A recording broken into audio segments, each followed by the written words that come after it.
Hey guys, I've got a quick 15-minute video on upgrades you can do to your wringer if you have one of these style washing systems. This is going to be an important video to watch and more usable. That's right, this video goes over all of it. So what makes this laundry center so special? It's a two-tub. You can use one side or you can use both sides. So a big family, you could have plenty of laundry washing on one side, wring it through to the rinse side, rinse, wring it back, put it up on the clothesline. So I plan on taking this apart and getting all the measurements so we can make another one out of the wood I have. This is 1.25 inches, the piece coming up. And then there's a couple of turning details that they put in it. But the one thing that is missing is the two big bolts that push down. Let me get you over here. That push down on the wringer, how much pressure is on that wringer. So we're going to have to make a couple of things, but all of this is going to be easy peasy. The one hard part will be the aluminum pieces and the cranks and all the wheels, and all right, the bearings here too. But the rest of it will be easy. I'll show you. So this old wash tub is an old number 43. I guess that might have meant something, but they've used this to wash in. Let me go grab the washing plunger unit and show you what the problem was.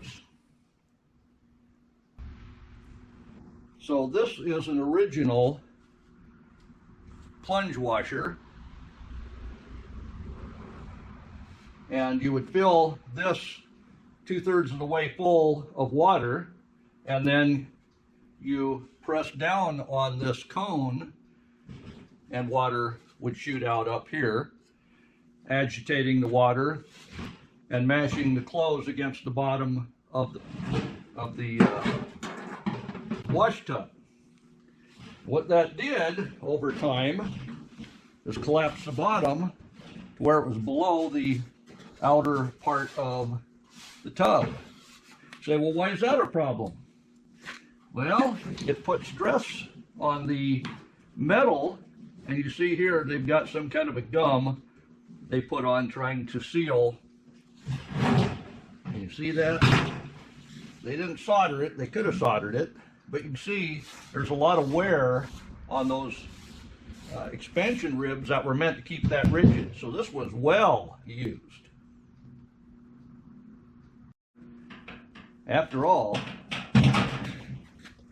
I just spent $105 for the two of these, and that was a clearance price. Not that these will ever get worn down that far, but I have a way to prevent that, and it would be something any do-it-yourself farmer could have done themselves. So let me show you what the plan is. You can see there are ridges in there. I think you can see that.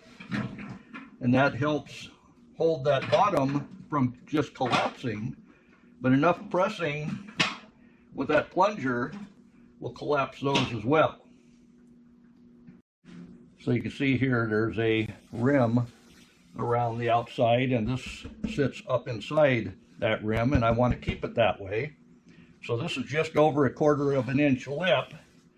So the plan is, I've got some cedar boards that are thin, and I plan on filling the row this way, and then putting 2 supporting straps on the side.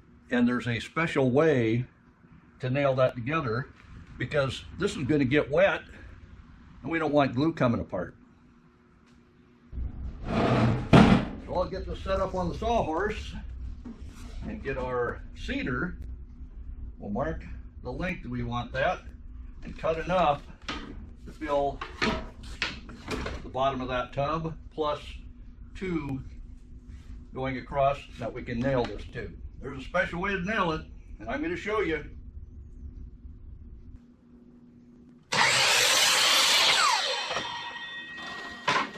And I'll split that one in the middle, run down the other edge. Oh yeah. We've got them.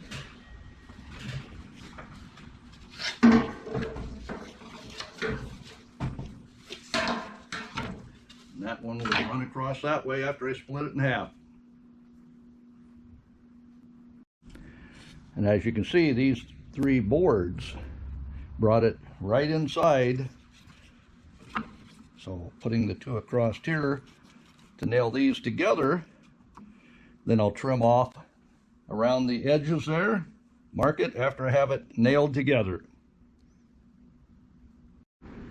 But you say, Bob, there's gaposis here. That isn't gonna seal together. This is not a sealing project. We'll want free airflow all around, so these rough edges from the sawmill are gonna work great. That way, if it expands or shrinks, we'll have the gap we need, that it won't just fall apart. So we'll get some nailing bucks in place. Set our boards on accordingly. Yes, we got gaps, that's perfect. And we're going to put our bucks about 2 inches from either end. It isn't too critical, but I want that right between it so we can do the nailing process. That looks good. And for the nails, let's see, these are 16 by 1 1/4. So 16 gauge, 1 1/4 long, and they have a head on them. And that's what we'll be nailing in on both sides of the buck.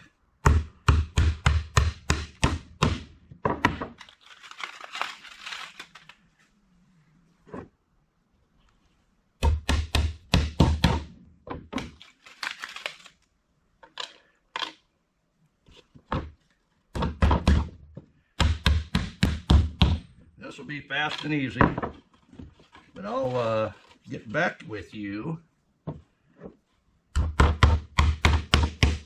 we're ready to do the next step, all right? There, I have 4 nails into each set. Using these bucks, you see how the nails stick out on this end.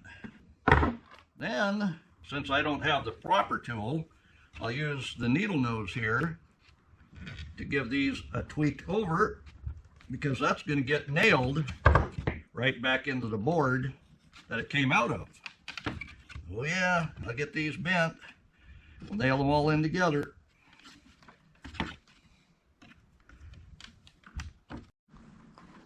So I'll get you a better view of what healing over a nail looks like. They actually make a tool that does that, but I don't have one. And when you can use what you do have, that's always a bonus. So basically, you're trying to get that head to drop down as much as possible. So we can give that a little bit more of a tweak down. So basically, I'm pulling up on the nail, making sure that it stays tight.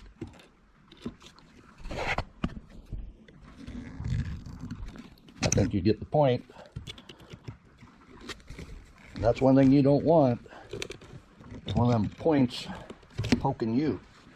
So now, I'll hold you up so you don't get bounced around. You take that nail and head it right back into the wood.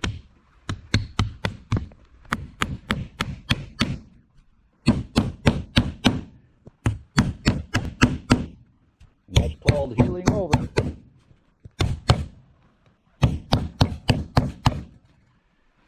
Go ahead and take care of the rest of these. But that shows you what you can do with the nails for healing. And that shows you just how easy and how well that works. This will hold these thin pieces of wood together. This was very popular back in the old days, and I'm talking about the early 1900s and way back when they were in the Iron Age. This was one way they held wood together before they had glues or anything, any modern day attachment devices like screws. But like I say, this is thin wood. It takes a technique like this to hold it tight. There you go. Fits right in. Doesn't matter which way I put it. That's important. You don't want to be messing with this stuff. And like I say, scaps are your friend. Because if that gets wet, it's going to swell up. This is cedar, so it shouldn't affect it getting wet. So when I'm putting this on the washing machine, I'll want the lines running across the boards, not with the boards. And then I can put the wash tub on, making sure that it's all the way around, which it is. Filled out with water, put our clothes in, and then when we mash down on it, it doesn't sink, making a concave in the middle of that tub. That's what it's all about. So just to show you how much flex there is without that,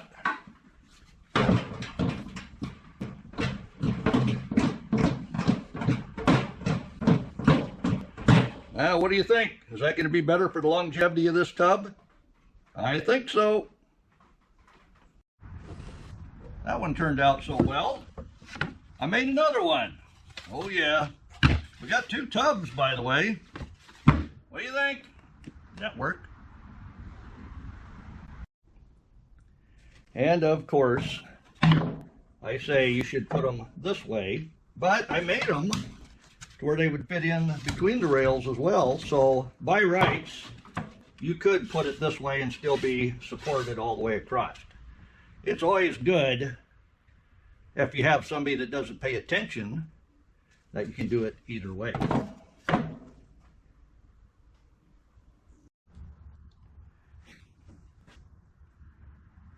And of course, we need us a top. This is the underside here.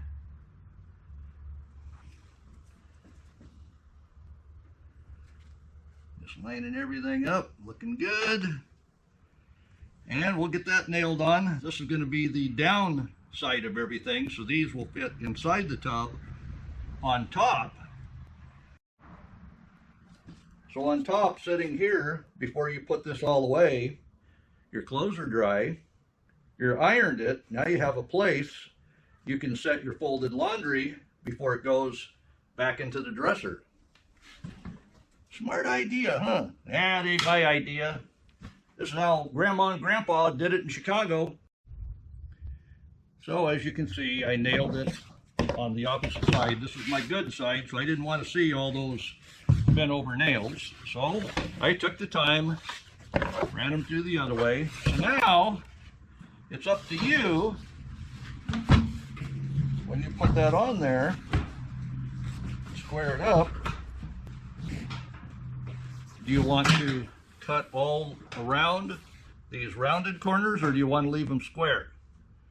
I may shorten them up a little bit because the boards ended up being a little extra wide, and you got to do that. If you don't have extra, you end up running out real fast. So there's a squared off top, and it'll fit either direction. And that's plenty fine to be folding your clothes or stacking your clothes after they're washed. Heck, you could even set your wet clothes on here, because this is cedar. You don't want to affect the cedar one bit getting wet. So the other side of reality is, I know all of you are thinking that, I don't have cedar, especially thin cedar, but I do have plywood. I'm going to build all that out of plywood. Well, I guess that's all right. If you seal it with an exterior paint, it'll last longer. Who cares if you got to change it every 2 years? It's just plywood. But if you have access to cedar, you as well use that. And it doesn't matter if it's 1/4 inch. You can get 3/4 inch cedar fence posts. They're fairly inexpensive, and make it out of that. The idea is that it holds it up off of the board far enough that it doesn't mash that tub in, because that's the important thing we're going for. Is we don't want the bottom of that tub being mashed down using it for your wash.